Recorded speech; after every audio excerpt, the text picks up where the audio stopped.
Welcome to the Northwest University's postgraduate studies. We are so happy that you decided to enroll for postgrad studies. But what does this entail? Postgraduate studies is a process.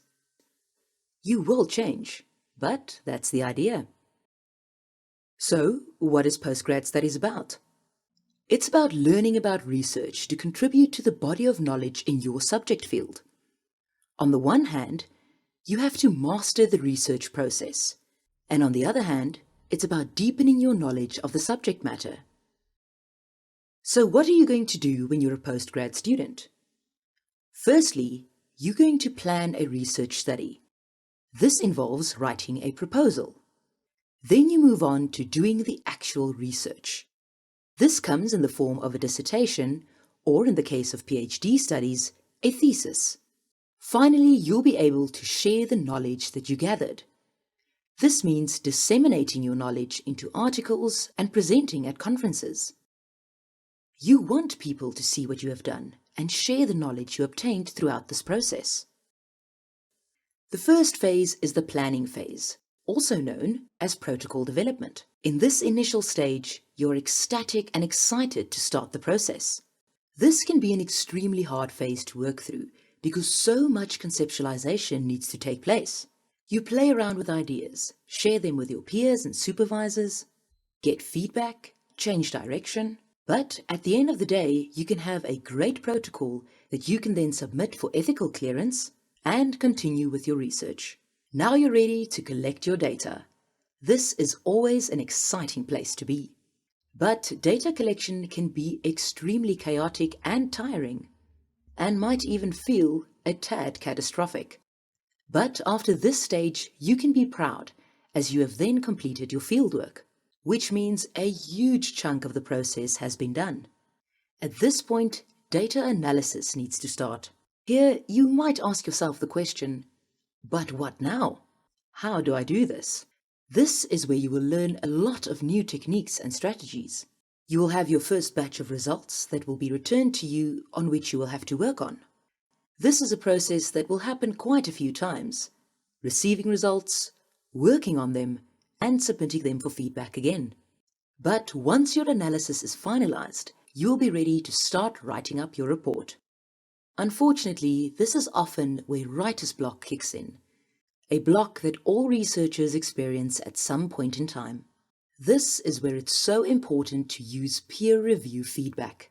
So make sure you get feedback from both your peers and your supervisors. You will receive a lot of feedback, a lot of rejection, corrections and delays, but you will work on these and submit again. As difficult as this might sound, it is a process, one in which you will learn and better yourself in every single step of the way. Now you can submit for publication or examination. And although you may think that you've submitted a perfect product, this might not be the case. You will receive feedback again, and it's very important to see this as positive criticism, as these are things that will help you to make your final product even better. It's important to remember that what is not in print will not be read and people won't be interested. So it is crucial to take your work to the publication phase. After publication, we want to implement. We want our research to make the world a better place. So what is a research proposal? This, of course, is the first step in the research process, and you can start thinking about this even before you are a registered student.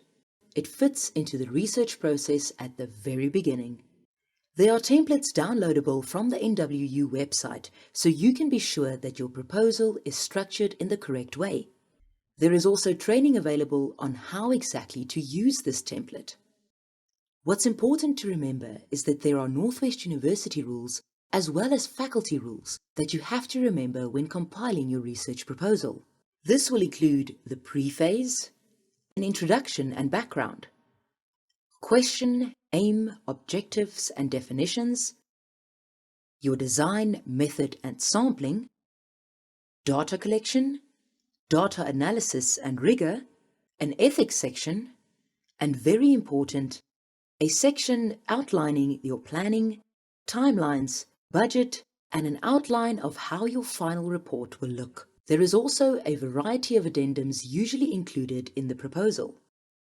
The research proposal might take a lot of energy and conceptualization, and might feel like a very small piece of the overall process. It is, however, a very important part of the research process. This is because it serves as a guideline for your entire study. So when you conceptualize your study, ask yourself, do I have a specific topic that I am passionate about and would like to research? If you cannot answer that question yet, you might want to start thinking about whether there's a problem in your work that needs investigation.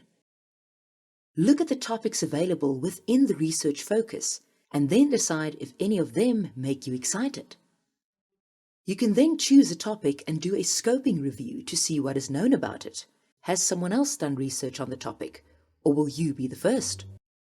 If the answer to whether you have a specific topic that you are passionate about was yes, great! Now you can start on your research proposal immediately and draw up a Gantt chart to make sure that you plan your time effectively. Here's an idea to make your research a little bit more focused, to clarify or crystallize your potential research. This is what we call the elevator speech. Pretend that you are in an elevator going from the first to the second floor. Your supervisor gets in with you and asks you why you intend to enroll for your master's degree. You now have the 30 seconds it takes to reach the second floor to state the problem that justifies why you should perform research on the problem. In these 30 seconds, you have 2 to 3 sentences to make a powerful statement about your topic. State your problem in one single sentence and state your aim in the next sentence. It's important to remember that research is completely different from undergraduate studies. It's not about the final product, not about that final assignment you submit or the tests and exams that you write. It is about the process. You will change throughout this process, like a butterfly blooming from its cocoon. So give yourself time. We are looking forward to hear from you and hope that you are the right candidate to enroll in your postgraduate studies at the Northwest University. After all, it all starts here.